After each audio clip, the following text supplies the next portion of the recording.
you better make sure you don't miss any of those QuickTime events. So why do we hate QuickTime events? Who says we hate QuickTime events? Good afternoon, everyone. Welcome to QuickTime Event, episode 26, brought to you by Middle of Nowhere Gaming. I'm your host and Nintendo Ninja, Luke and Taldi. And first on the roster is our prolific Patgar, Patrick Garrity. How you doing, Pat? I'm doing good. What's going on, everyone? All right. And next on the lineup is our combatant B-Train, Mike Bertrand. Good evening, internets. All right. How's everyone doing? We're all doing well? Doing super. Surviving. Been playing a lot of Mortal Kombat? You know it. I was until Xbox Live stopped working like an hour ago. It's awful. I've just been doing like a 3-hour stretch of it. It's crazy. But as everyone can tell, we're probably doing a Mortal Kombat themed QuickTime event, and that's why we're talking about it. For those uninitiated, I'm going to give you the explanation of QuickTime event. I know what it is. You guys know what it is, right? Oh, yeah. Mm-hmm. All right. For those who don't know, QuickTime Event is our topical time podcast. We try to pick a topical story of the week, in this case, Mortal Kombat, of course. And we are generally long-winded people. We'll talk for as long as we can. But this one is timed. We set a timer for, 15 minutes. Is that good? I think we can handle that. All right. So we're going to set it to 15 minutes. And at the end of that, if we are still talking too bad, we have to stop. That's just how it works. That's the game. So, all right. Got the timer set. We're all ready to start. We're going to do Mortal Kombat. Let's do it. 1, 2, 3, go. All right. So, Mortal Kombat's out. Mortal Kombat 10. What is your guys' history with Mortal Kombat? I've been playing. Yeah. I play a buttload of fighting games. It's probably one of my top couple of favorite genres. I got started on Mortal Kombat 2 on the Sega Genesis, sneaking over to my friends' houses to play it because my parents didn't want me playing anything like that. Right. And I kind of picked it back up around like Mortal Kombat Armageddon on the original Xbox, and have been playing it pretty hardcore since then. It's my favorite fighting game, and I am just good enough to be better than everyone I know, so they don't want to play against me, but not good enough to be competitive. Right. Okay.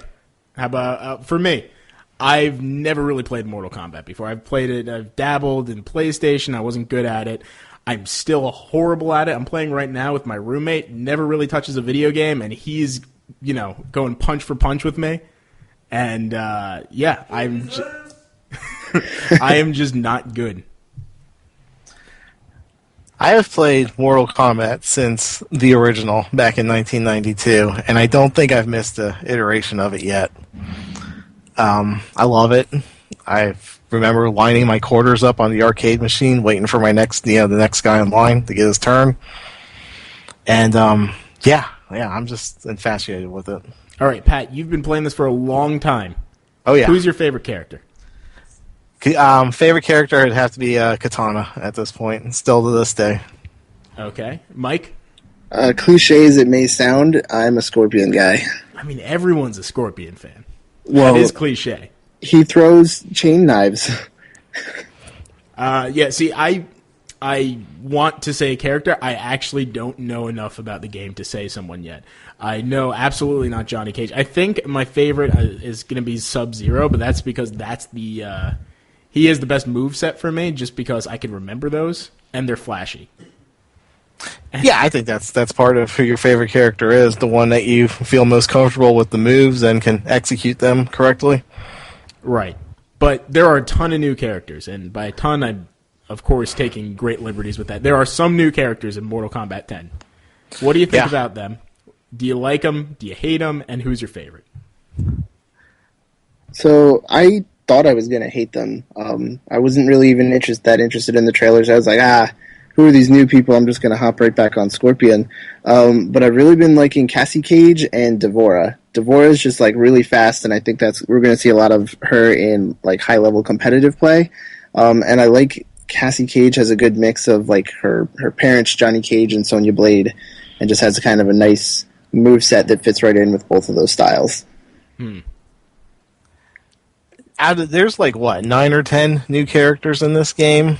I wasn't too hot on the kid characters at first, but they start to grow on you a little bit. I kind of felt my flow going playing Jacqueline Briggs, which is Jax's daughter, and she kind of has the grappler moves. But out of all the new guys, I really liked Devora a lot. She can be really nasty, and I like the speed. She's really fast. Right. A lot of fun. Yeah, I once again cannot say names right now, but who's the guy with the whips and the energy sword things? New guy? That is Kenshi-san. Yeah. That guy. Was it Takeda? Yes, Takeda. Absolutely awesome. He's been a lot of my go-to guy. So far, I've been playing 3 hours. He might have been an hour straight of it. Perfect. He's good. He's a lot of fun. He's kind of unique because he has one of the only X-ray moves that you can only use under like very specific circumstances. Like he has to be jumping in order for you to fire it off. Yeah, I noticed that. At first, I was incredibly confused, but okay. I didn't. Yeah, I did not know that. I thought my controller or something had bugged out when I was playing him and got frustrated, so I didn't pick him back up. I only remember that from playing as Batgirl in Injustice because she was the same way. That's the only thing that even made me think of that. All right. Now, we like the characters. That's great. But there's a story to this game. People like the story. People hate the story. What do you guys think? How is the story generally as compared to, let's say, other Mortal Kombat games? Most of the time, I think it's a little ridiculous that fighting games even try to have a story. I mean, you get like maybe a paragraph blurb or like some character backgrounds, and that's it. But especially with Mortal Kombat 9, they really nailed story mode. I mean, people liked Conquest before in some of the older ones, and it was pretty cool. But 9 kind of really set the pace, and this one, I feel like it's the best story yet. Like, I didn't expect to enjoy it as much as I did. I thought I would like it, but I ended up really loving it. And I felt like it was just the right length. Like, I managed to get through the whole story in about one solid day of playing. Right. And I kind of liked the direction they took it. It wrapped up nicely and set everything up for taking the series in a new direction and maybe taking some characters to some different places, some dark places. I don't want to spoil anything, but yeah, definitely some twists in there that I didn't see coming. Now, before we move on to everyone else's opinion, do you think you need to have a solid understanding of the lore of Mortal Kombat, or at least Mortal Kombat 9, to follow this story, or should I be fine? Mortal Kombat 9 reset the storyline because it kind of opens with Mortal Kombat Armageddon and Raiden being like, oh, shoot, we can't do this thing the way we did it before. So he kind of goes back in time and keeps trying to like see into the future to I don't know, rearrange things. Honestly, you could probably watch like a 5-minute summary and be fine, or just watch like the first Mortal Kombat live action movie, and that'll pretty much sum it up. Okay. The story for me, I thought was really good. Since playing the game, since it first came out, playing back through 9 and reliving the events, and those were events of my childhood, and putting a kind of alteration on them, and watching the conclusion of 9, I seriously could not wait for Mortal Kombat X to come out, because I had to know what happened, what happened to these guys, and that was the first thing I did when I popped this title, and was dive into the story and just going through it and seeing where it took the characters this time, and certain faces who aren't playable characters, other characters that are big in the series, make appearances, and I just thought it was fantastic. It was a really good, solid thing. It took 5-6 hours to get through the story, but definitely well worth it. The characters from other parts of Mortal Kombat showing up was actually really painful for me, because you even fight some of them and they aren't playable, and I didn't like. So I was like, if you have all the code in there and you have all the moves programmed in there, why are they not just an unlockable? Now, I hear everyone's upset about that. Do you think there's a legitimate reason behind them not putting it in? Maybe they couldn't balance it equal enough with the other characters? I think that they did something different with this one, where they have 3 variations of each character. They kind of spread some of the moves around a little bit more. So right. I guess maybe like that is kind of 3 times the work. So it's not as simple as just like copy paste I mean, it kind of was for the story mode, but as far as like the versus characters, it's not so much just copy and paste them in. A lot of work went into revamping them and making sure they had more like 30 characters instead of 10 or however many are there. Right. So yeah, I don't think it would have been that simple, but it does kind of bug me. Like I kind of wish they would have just written the story around, or like if you're going to include those guys, just keep them in cutscenes. That was kind of a kick in the stomach a little bit. Mm-hmm. It's my one big complaint with the game, actually. Yeah. I can definitely agree with that. Some of them I wasn't like overly worried about because I didn't think I would ever touch them, but like kind of like seeing like Fujin and Bocho Ray show up, I thought was pretty cool. Yeah, he's a How do you say his name? Bo-Ray? However you say his name, yeah. He is a drunken boxing guy, so he had cool moves like he would throw up and make people slip on it, and and he's a giant fat guy, and he would like belly bounce them. He's pretty cool. Right. Well, NetherRealms, of course, is coming straight off of Injustice. That was their last game, right? Yes. Okay. And Injustice had a phenomenal story. I would say probably the only good superhero video game story. Oh, I agree. So Injustice was really good. Right. Now, as compared to Injustice, how is the Mortal Kombat story? The story? I think the story makes a little more sense, because in Injustice, they had to make some pretty big leaps and put some pretty high demands on the audience. They're like, oh, everyone has Superman pills, and that's why Harley Quinn can fight Superman, and it's like they're equals. Yeah, that was a little weird. Yeah, so they had to make less giant leaps like that, because in Mortal Kombat, everything's over the top and ridiculous, and that's just what you go in expecting. Right. You know, that it's totally fine. You're breaking someone's spine, and then they just get up 2 seconds later.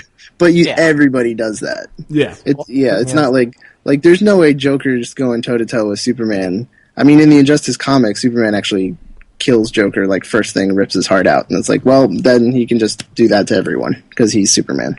Right. I thought both stories were comparable. I thought they were both very well done. This is NetherRealm's third attempt at doing a story in a fighting game, and I really think they have the formula down pat. Good. I can't wait to play it. It's the last thing to download in the 30 gigabyte post-download. Right. So that's still in my lineup. I'll probably play that tonight. But moving on to other questions. Great Mortal Kombat or greatest Mortal Kombat? I think it's a little early for me to say greatest, but I can see myself ending up there. I still feel like 9 and 2 are my two favorites, with Armageddon close behind. Right. Because you could make your own character, and it had every other character they'd ever created in there. But I think it could definitely end up there for me, especially once these DLC characters get out and we get to do Predator and be Predator. Predator. Everyone wants Predator. No doubt. Mortal Kombat Armageddon is hard to say. It's not one of my favorite, because everyone and everything in the series up to that point seemed to be just shoved into that game. Like, it was the ultimate Mortal Kombat. It's got that mocap, man. With that being said, Mortal Kombat X can be a contender for number one as time goes on, if not definitely a strong second. I thought it played well, story was great, the living towers, the multiplayer, there's a faction war built in there. I really liked what they did with this title. I feel it was well worth the money, and there's going to be a lot of play there. Right. Now, do either of you guys play competitively, at some sort of decent level? Not at this point in my life anymore. I do follow esports, yeah. All right. So my question's going to target that. This is one that we didn't plan out. We talked about the triple variation. Now, that means for how many characters are there? Like 24 maybe? 24, yeah. Yeah. So each one of those has 3 variations. Is the metagame for this going to be too complicated for esports? Is this going to just fall by the wayside?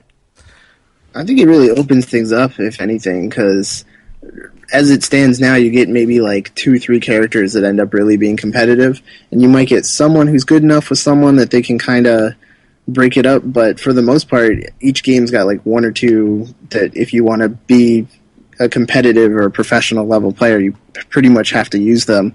And this one, it's like even those characters, like I really feel like Devora is going to be one of those just because she's so ridiculously fast.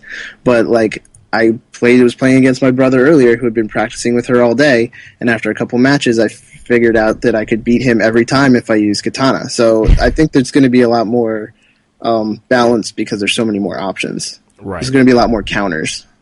I'm going to do a little quick history recap real quick. Sure. Back when Mortal Kombat, it was either Deadly Alliance or Deception, the game was not balanced and there was some issues, and it was actually not allowed to participate in EVO, which is the fighting game competition or whatever that is. Yeah. Since then, and I think there's documentation that they have tried to balance Mortal Kombat to be part of that event, and I could definitely see Mortal Kombat X being part of esports. I don't think every character will get some play. I think there will be some duds in there that just won't get any play, but there's definitely a top 10 or 15 that could stand against each other any way you put it. Right. Okay. Now, question on everyone's lips who doesn't follow video games, really. Is it too gory? What do you guys think? Is this gorier than previous ones, or? It's definitely the goriest Mortal Kombat so far. I mean, I tend to enjoy that stuff sometimes almost too much. Like, if I'm watching a zombie movie and somebody's getting their head ripped off, I'm probably laughing at it hysterically in a creepy, maniacal kind of way. But there are a couple of fatalities in here I was like, I'm not even sure how I feel about that. Right. For the most part, it's kind of just like, there are certain lines that they won't cross with them, but some of them are just like, they gross me out a little bit. Just a little bit. And that is the 15-minute mark. Awesome. I'll keep that on in the background.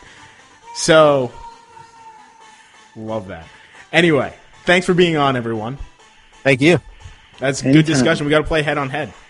Definitely.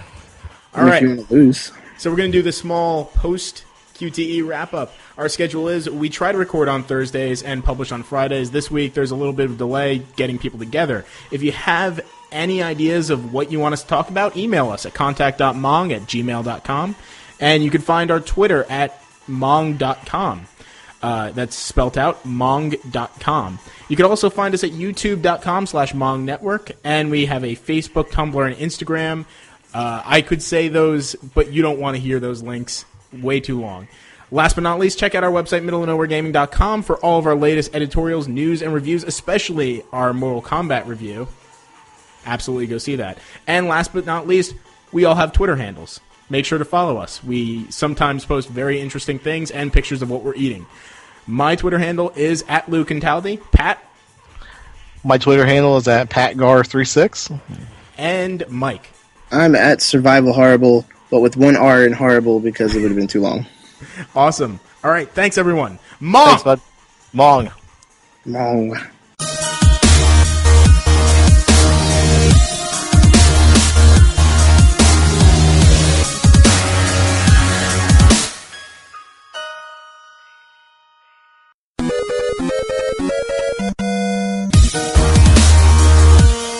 You better make sure you don't miss any of those quick time events.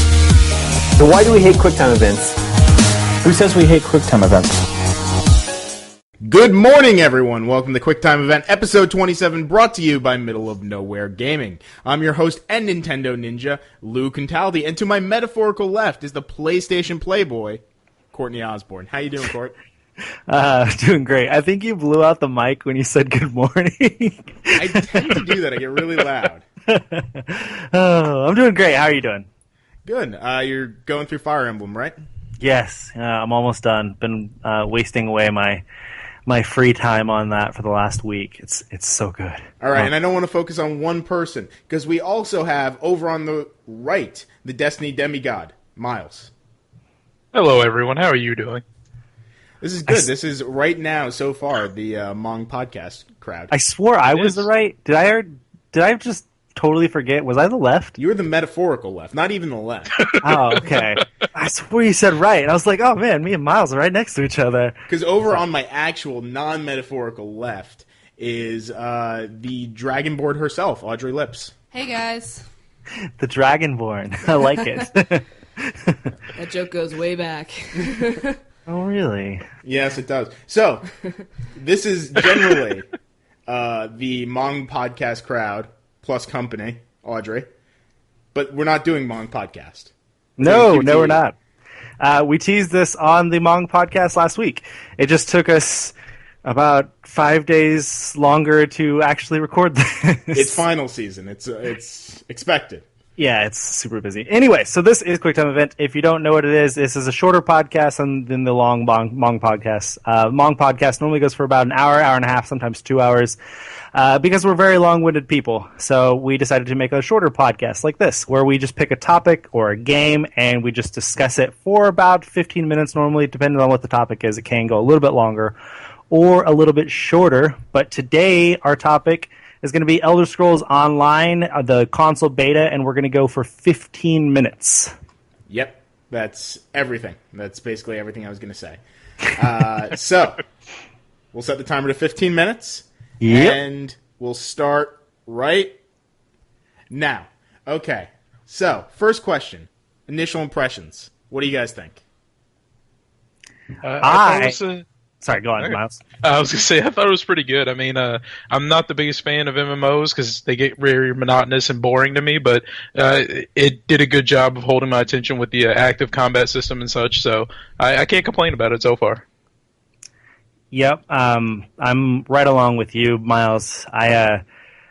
I was probably the biggest skeptic about this game, especially on consoles. At first, when it was first announced, I was super excited about it because Elder Scrolls, it's one of my favorite franchises. But the closer we got to launch, the more bad things I started hearing about it, and the more boring things I started hearing about it. And then after launch, I heard really bad things. So I was super skeptical. And from the moment I booted it up, like after I got past the character creation, I was just completely amazed at how much it felt like Skyrim. And that's opposite of basically everything I've heard about the game. So I came away extremely pleased that first time I played it, which I only played I think I only played the tutorial the first time, and then I played it much longer the next day. Yeah, actually, unlike you guys, I'm pretty ambivalent about it. I really did like it for what it's worth, but maybe I haven't played it enough, but it hasn't grabbed my attention too much yet. But I'm sure we'll get more into the details about that in a bit. Yeah, for me, I think I played it probably the least among all you guys. What? I would have to bet you on that because I think I only played it for like an hour or two. Okay, so I played it a little more than Miles. But what it comes down to, I'm sure it's a great system, but when you load up that, you kind of now just expect to play Skyrim. And I loved being back in the world, and I loved being a rogue again, but I don't know. It's the MMO bit threw me off. Basically, I went into it and thought, I like everything about this except the MMO parts, and that's what it mostly is. I think you should have played longer. Yeah, no, I agree. Because I've played for anywhere probably between 6 and 10 hours, and I really didn't experience anything MMO feeling, like whatsoever. Other than seeing other characters run around the world. Yeah, that is it. Everything else was just single-player quest, side quest, and gathering loot, selling loot, upgrading things, leveling up. Like it was exactly what you said with like Skyrim, but in MMO form. But the only MMO part was seeing other people. Like I didn't get to do any giant dungeons with other people or any PvP or anything like that. Right, yeah, that's not so much the elements I meant. I think I'm more so, because I played about 6 or 10 hours of it on the computer, and I enjoyed it on the computer. I think because it was mapped to the keyboard very well. I think it's more so just I picked up the controller and expected it to be mapped like Skyrim, and it's not. You got different inputs, and I'm sure the more comfortable you are with it, the better. But how are the different inputs? They're mapped to be similar to Skyrim. Similar. And I think it's probably the most comfortable MMO. I've tried my hand at DC Universe Online and put 20 hours in that. But I think at the end of the day, it still felt like a bridge between the two, not necessarily feeling natural as a console game. But then again, that's just my opinion. I felt the same at first as well. I think you do have to play it a little bit more to get used to it. I completely agree. It does feel a lot like Skyrim, but there is just something that's a little bit different about it. I can't actually put my finger on it, but I understand both Lou and Court's side of the story about that. Yeah, I mean, I will concede that at first it kind of, felt a little bit weird. It felt off. It took me a little bit to get used to the whole attack and block and stuff. Obviously, that is different. That's not the same as Skyrim. But, right. You can't expect it to be the same, and you expect it to make changes to be better in some ways. And I felt like, I believe, Obsidian who developed this? Or ZeniMax. I feel like they made the right decision on how they did the active combat system, on how they mapped it and everything. It felt very natural after playing through the tutorial. Once I figured out how to use my skills, once I figured out how to use my attacks and block and stuff like that, it became almost second nature. Like it was Skyrim, but there are differences. Clearly, it's MMO timed attacks. Like you can only use things so often. Right. Well, we're talking a lot about Skyrim. We're framing everything in regards to that, and that's, of course, because it's the most popular Elder Scrolls game. Yep. Arguably the best, but that's a whole nother story. The question is, will this grab the Skyrim crowd in popularity? I don't think that it would have if they kept the PC version, if it was the PC version on consoles. But the fact that they remapped the UI, remapped the controls, all that, like, it looks and feels so much more like Skyrim than it does on PC that I tend to think that more Skyrim players will enjoy this, kind of like how people were skeptical about Call of Duty and Halo players liking Destiny. Right. Like, they did some things, a little poorly, but they did other things really great. And I feel like this could hook a lot of Skyrim players because it is similar to Skyrim. True. And I feel like it's been long enough that people who, were fans of Skyrim are probably getting that, that itch that they need to fill or scratch, I guess, words. Since 2011. Yeah, exactly. It's been 4 years. They want something new, and I know a lot of people are just going to give it a chance simply because they enjoy Skyrim so much. And there's no news about a new Elder Scrolls. We know the series isn't over, but we have no idea when the next one's going to, like the next single player entry is going to come. So people are going to try this out. I don't know if they'll like it necessarily, but they'll try it out at least. Yep. Absolutely. I think it's actually kind of like a bridge between Skyrim and Oblivion a little bit, just based on the story, because you get more insight into the other characters like the Khajiit and the Sarnians. Is that the lizard people? Argonians. Argonians, sorry. You get more insight into other characters other than just the Nords, which is basically the entirety of Skyrim. So I thought that was interesting, that the story's a little bit more flexible with that, but it does very much play like Skyrim, so I think that the Skyrim crowd will definitely get into it. Yeah, it's kind of how you were touching on the story. It's really interesting to play this one because it's set 800 years before Morrowind and Oblivion and 1,000 years before Skyrim. So like it's almost a completely different world we're in. Exactly. Right. All right, so Courtney, we know you love the game, or you very much enjoyed your 5 or 6 hours with it, to 10 hours. Mm-hmm. If there's one thing that you could change so far, what would you do? Oh, man. That's, I don't know. I really don't know. I so far I've really enjoyed the skill progression, level progression. I haven't, obviously I haven't played all the different classes, so I don't know how the combat feels on everybody else. I played as like a warrior of sorts, a Nord warrior or something like that, so it was just me using a big-ass sword and a few skills with it, which is how I play every RPG, so it felt just like all those. And the voice acting was phenomenal. I was surprised at how that was. I can't tell you anything I would change right now because I really didn't experience any glitches. I didn't experience anything that I totally disliked. I don't know. All right, and I'm going to base this off of what I played for the PC version. but I wish that there was more right from the get-go interaction with other players. Like, it was a closed beta. No, I get that. But I think that one of the things that Destiny did really well, and I'm using that as an example because MMORPG, that's really the furthest I've gotten in any of them.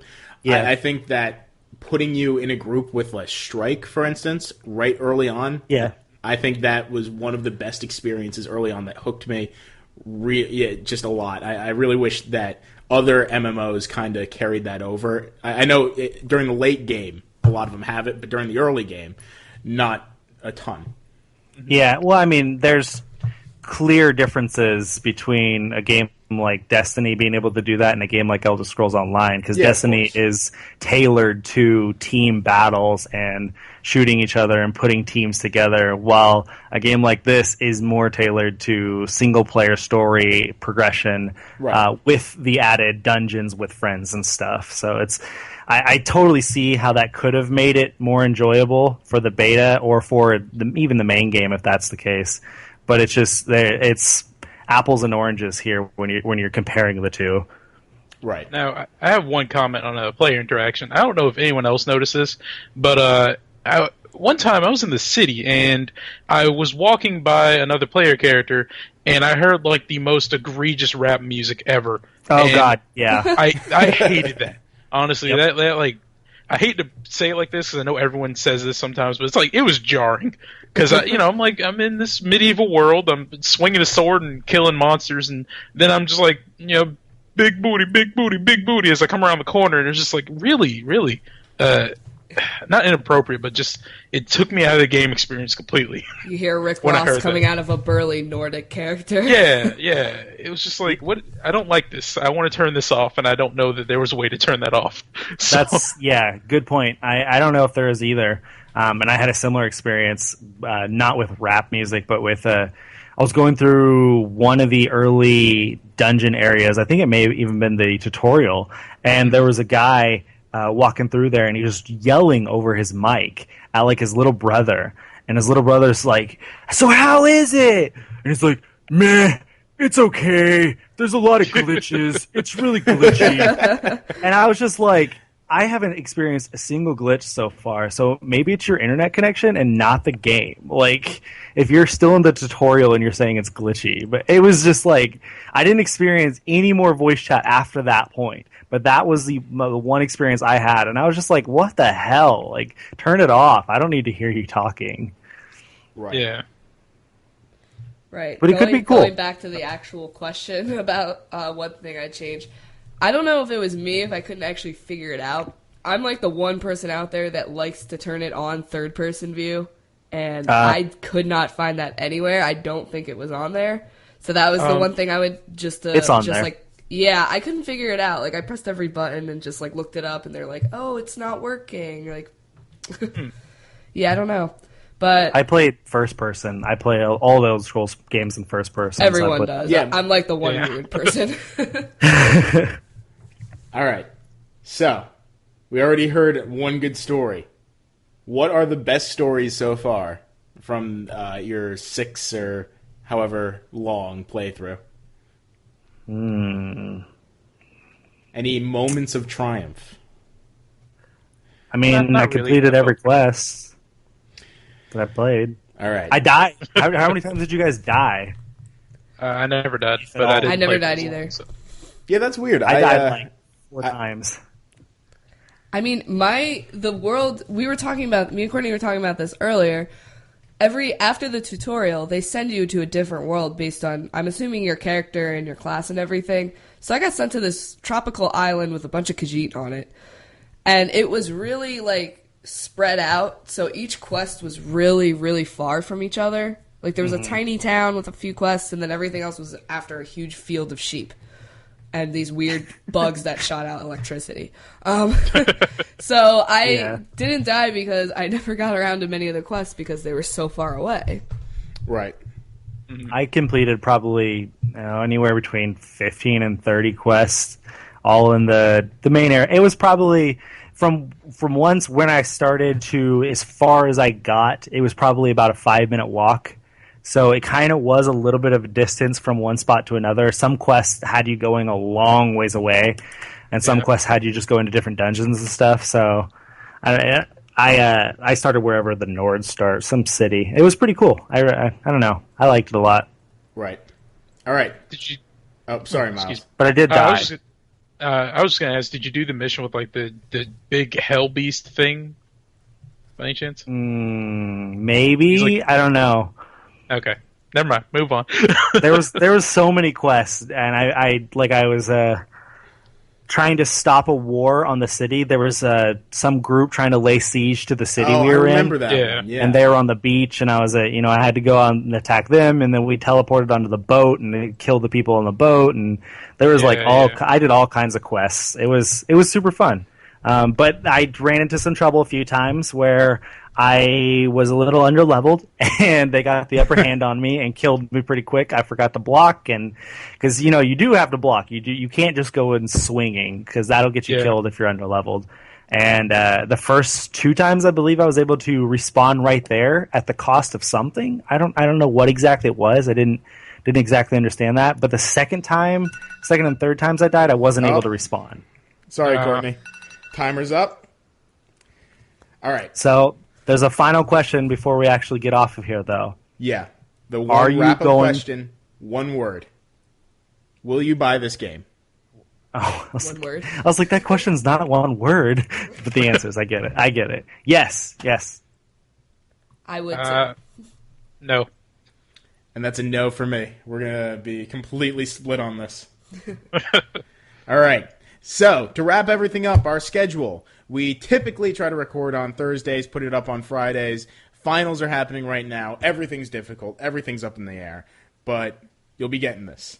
You can contact us at contact.mong@gmail.com if you have any ideas for what you want the next QTE to be.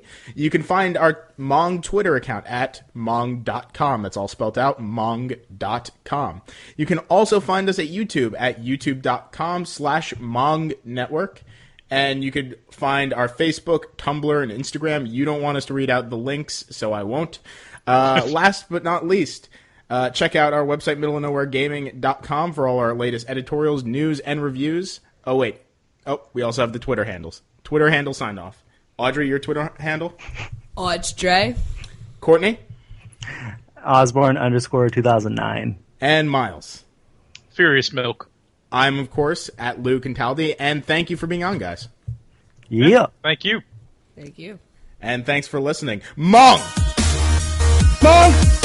Keep it milky.